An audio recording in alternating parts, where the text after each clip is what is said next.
జనసేన నేత Konidela Nagendra Babu alias నాగబాబును AP మంత్రివర్గంలోకి తీసుకున్నట్టు ముఖ్యమంత్రి చంద్రబాబు నాయుడు సోమవారం విడుదల చేసిన ప్రకటనలో తెలిపారు. అయితే చిరంజీవి ప్రజారాజ్యం పార్టీ పెట్టినప్పుడు నిజానికి పవన్ కళ్యాణ్ కంటే చురుగ్గా పనిచేసినటువంటి నాగేంద్రబాబు ఆ తర్వాత చిరంజీవి కాంగ్రెస్లోకి వెళ్లడంతో కాస్త సైలెంట్ అయిపోయారు. మళ్ళీ పవన్ కళ్యాణ్ జనసేన పార్టీ ఆవిర్భావం తర్వాత ఆయన తమ్ముడి వెంట నిలిచారు. 2009 ఎన్నికల్లో ప్రజారాజ్యం తరపున ఎక్కడా పోటీ చేయని నాగబాబు 2019లో మాత్రం జనసేన నుండి నర్సాపురం లోక్సభ అభ్యర్థిగా పోటీ చేసి పరాజయం పాలయ్యారు.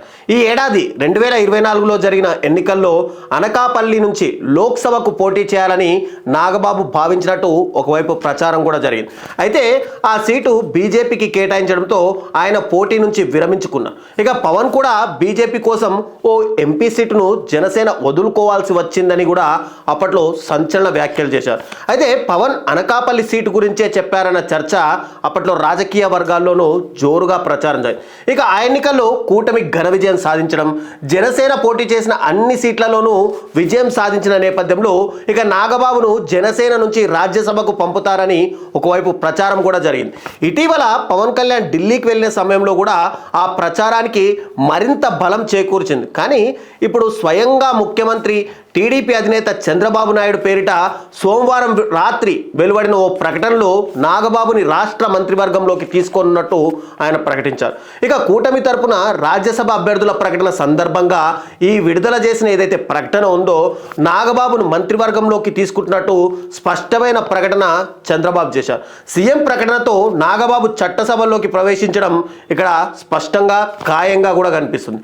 అయితే రాజ్యసభ అభ్యర్థుల పేర్ల ప్రకటనలోనే నాగబాబు మంత్రివర్గంలోకి తీసుకుంటామని చెప్పడం, ఆయన్ను రాజ్యసభకు పంపించడం లేదు కాబట్టే రాష్ట్రంలో మంత్రి పదవి ఇస్తున్నామన్న సంకేతాలను కూడా మనం ఇక్కడ స్పష్టంగా భావించవచ్చు.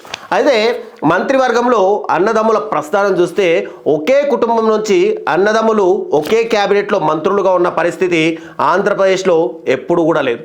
తండ్రి కొడుకులైనటువంటి చంద్రబాబు, లోకేష్ మంత్రివర్గంలో కొనసాగడం ఇది రెండోసారి అయినప్పటికీ కూడా అన్నదమ్ములు ఒకేసారి మంత్రులుగా కొనసాగిన చరిత్ర అయితే గతంలో ఎక్కడా లేదు. అయితే అధికారం కోసం కాదు, ప్రశ్నించడం కోసమే పార్టీ పెట్టినట్టు చెబుతూ వచ్చినటువంటి పవన్ కళ్యాణ్ ఇప్పుడు తన అన్న కూడా మంత్రివర్గంలో చేరిన తర్వాత జనసేన రాజకీయాలు ఎలా నడిపిస్తారు అనే చర్చ కూడా ఇక్కడ స్పష్టంగా కనిపిస్తుంది. ఇక ఎమ్మెల్సీ ఎన్నికలకు ఇంకా నోటిఫికేషన్ ఇవ్వనందున నాగబాబు ముందుగా మంత్రివర్గంలోకి తీసుకొని 6 నెలల వ్యవధిలోగా ఎన్నికలకు పోటీ చేయిస్తారా, లేదంటే ఎమ్మెల్సీగా ఎన్నికైన తర్వాతే మంత్రివర్గంలోకి తీసుకుంటారా అనే దానిపై ఇంకా స్పష్టత రావాల్సి ఉంది.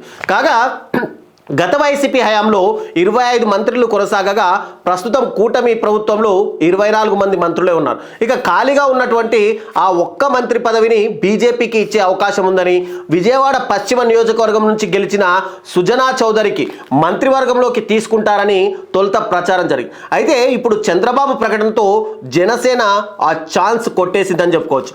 ఇక టోటల్గా జనసేన నుంచి ఎన్నికైన వాళ్ళలో 3 కాపులే ఉన్నారు. అందులో మనం చూసుకుంటే కనుక నాగబాబు మంత్రివర్గంలోకి కనుక చేరితే జనసేన నుంచి మంత్రులైనటువంటి 4లో 3 కాపు కులానికి చెందిన వారే ఉంటారు. ఇప్పటికే ఉన్న 3లో పార్టీ అధినేత పవన్ కళ్యాణ్, పర్యాటక శాఖ మంత్రి కందుల దుర్గేష్ కాపు సామాజిక వర్గానికి చెందిన వాళ్ళైతే నాదెండ్ల మనోహర్ కమ్మ కులానికి చెందినవారు. ఇక జనసేనకి ఉన్న 21 మంది ఎమ్మెల్యేల్లో చూసుకుంటే 10 మంది ఎమ్మెల్యేలు కాపులు కాగా 2 ఎంపీలు కూడా కాపు వర్గానికి చెందినవారు. ఇప్పుడు ఏపీ రాజకీయాల్లో ఇది మరో చర్చ కూడా నడుస్తుంది. స్వయంగా తెలుగుదేశం అధినేత Chandrababu Naidu TDP letter head పైన జనసేన నాయకుడు నాగబాబుని మంత్రివర్గంలోకి తీసుకుంటామని చేసిన ప్రకటన ఇప్పుడు చర్చకు దారితీస్తుంది. ఆ ప్రకటనపై ఇప్పటి వరకు అటు నాగబాబు కానీ ఇటు టీడీపీ వర్గాలు కానీ స్పందించలేదు. జనసేన అధికారిక మీడియా గ్రూప్లలో మాత్రం సోమవారం రాత్రి 10 గంటల సమయంలో సీఎం ప్రెస్ రిలీజ్ అంటూ ఈ ప్రకటనను కూడా షేర్ చేశారు. ఇక పవన్ కళ్యాణ్ నాగబాబుని ఎలాగైనా రాజ్యసభకు పంపించాలని ప్రయత్నిస్తుంటే చంద్రబాబు ఆ ప్రయత్నాలకు గండి కొట్టారని చెప్పి జనసేన వర్గాల్లో కూడా ఒక అభిప్రాయం వచ్చినట్టుగా మనకు లోగొట్టు సమాచారం అయితే తెలుస్తుంది. ఇక బీసీ సంఘం నేత ఆర్ కృష్ణయ్య అభ్యర్థిత్వాన్ని బీజేపీ ముందుగానే స్పష్టం చేసింది. ఇక చంద్రబాబు నాయుడు తనకు 2 రాజ్యసభ సీట్లలో ఒకటి తమకు కేటాయిస్తారని జనసేన పార్టీలు భావించాయి. అయితే అనూహ్యంగా చంద్రబాబు పారిశ్రామికవేత్త అయినటువంటి ఉన్నటువంటి బీద మస్తాన్ రావుతో పాటు సానా సతీష్ని అభ్యర్థిగా లైన్ క్లియర్ చేశారు. ఇక్కడ సానా సతీష్కి ఇవ్వడం గురించి టీడీపీ వర్గాలు కూడా ఎక్కడా ఇష్టపడడం లేదు. టీడీపీలో ఎంతోమంది సీనియర్లు రాజ్యసభ సీటు కోసం ఆశిస్తుండగా లాబీయిస్టుగా పేరు పడ్డటువంటి సతీష్కి ఇవ్వడం పట్ల ఆ పార్టీలోనే కొంత అసంతృప్తి అయితే వ్యక్తమవుతుంది. అందుకే ఇప్పటి వరకు అటు నాగబాబు నుంచి కానీ, జనసేన నుంచి కానీ, ఇటు టీడీపీ నుంచి కానీ ఆ ప్రకటనపై ఎక్కడా హర్షం వ్యక్తం చేసినట్టు కూడా మనకు తెలియట్లేదు.